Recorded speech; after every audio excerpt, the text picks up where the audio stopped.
Alors, chers auditrices et auditeurs, il me fait plaisir de vous présenter un bref compte-rendu de la séance ordinaire du Conseil municipal qui s'est tenue le 12 février. D'abord, dans les demandes verbales, nous avons eu une demande de revoir la restriction de stationnement qu'il y a sur la rue Elm, juste en face de l'église Saint-Paul-Uni.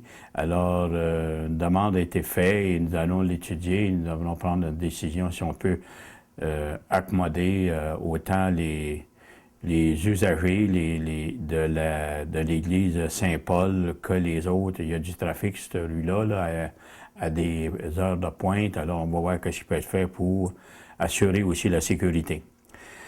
Ensuite, j'irai à Urbanis. Naturellement, dans Urbanis, on a eu une demande. Il y a des gens d'affaires. Vous savez qu'on parle toujours de questions d'épicerie. Alors, il y a un groupe de gens d'affaires qui veulent former une coop et ont demandé de retenir un terrain commercial à le temps dans l'éventualité pour construire une épicerie. C'est quoi l'état de projet et la ville va retenir le terrain, si vous mentionnez. Aussi, on a eu une demande de verbal, non de demande verbale, mais plutôt de Tembec concernant une servitude pour la nouvelle conduite d'eau. Vous savez qu'on a une conduite d'eau qui part de l'Omzun, qui alimente l'usine de Tembec. Elle est en bois. Et Tembec veut la refaire de façon plus permanente en plastique. Alors, il y aura des ajustements à faire, des servitudes. Alors, le conseil a mandaté le directeur général, de même que l'inspecteur municipal, pour trouver des pistes de solutions et des demandes de servitude, si nécessaire, avec les représentants de Tembec. Dans les travaux publics, mais là aussi, une demande assez importante, c'est d'aller en soumission pour demander à notre ingénieur conseil Stabibel d'aller en soumission d'appel d'offres publiques pour l'installation, vous en avez parlé, là, qui part de la rue du Pont, qui traverse Annevic et qui s'en vient passer entre le stationnement, le restaurant Thème-Rose et la banque, et pour enfin se terminer au ruisseau Gordon.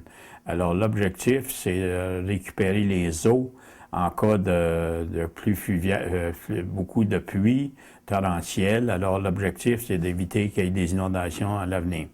Alors ce projet-là, on autorise le consultant d'aller en appel d'offres le plus vite possible afin que ça puisse se réaliser avant la fin de l'automne. Autre sujet une légère modification, c'est la tarification des services du département des travaux publics pour 2013. Alors, il y a des légères augmentations qui ont été mises, 2,5 %. Ce sont lorsque les gens louent des équipements de la ville. C'est pas d'une façon courante, mais en tout cas, il y a des taux qui sont établis et ces taux-là sont identiques à ceux que le ministère des Transports du Québec utilise lorsque lui aussi loue des équipements à des entreprises ou à des individus. En administration, la liste des comptes à payer déboursés pour le mois de janvier se situe à 388 454 $. Il n'y a rien de majeur dans ça. Il y a transport au Lonceau, la MRC et autres. Les autres, c'est des comptes courants. Aussi, on a adjudication d'une émission d'obligation à la suite des demandes de soumission publique. Alors ça, c'est le règlement d'emprunt 565. Vous vous rappelez qu'on a à financer notre usine d'eau potable. Et comment ça se passe lorsque vous arrivez pour faire des emprunts de cette ampleur-là? On parle de 8 058 000. Le ministère des Affaires municipales invite le ministère des Finances à trouver des prêteurs au meilleur coût possible. Et je dois vous avouer qu'ils ont fait un très bon travail parce que ces marchés mondiaux, CIBC, la banque CIBC, qui a obtenu, il se tenait pas mal proche, c'était à 2,61 % pour les intérêts. Alors, c'est pour 5 ans, une durée de 5 ans.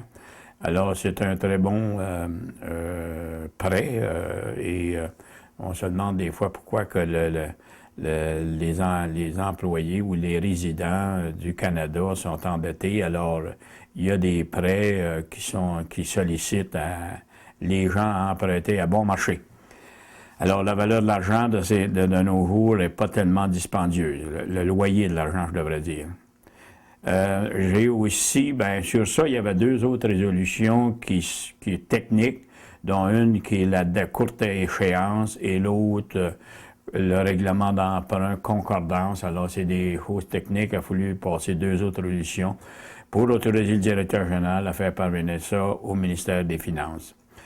Aussi, on a la nomination du maire, et dans ce cas-ci, c'est une mairesse suppléante pour mars, avril, mai, juin. Il s'agit de Tania Ladouceur. Aussi, on a, à titre d'information, nous avons discuté les ex-Canadiens professionnels. Le 7 mars, les joueurs des Canadiens vont être ici. Alors, c'est à 7h30 et naturellement, les billets sont en vente et on veut aussi voir comment on peut les accueillir parce qu'on a un de nos ex-résidents de Témiscamingue, Gaston Gingras, qui va être présent à cette partie.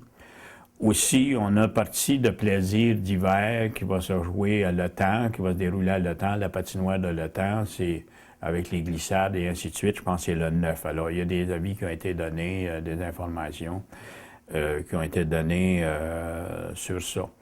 L'autre aspect, à titre d'information, c'est qu'on a toujours notre projet pour résidence pour aînés.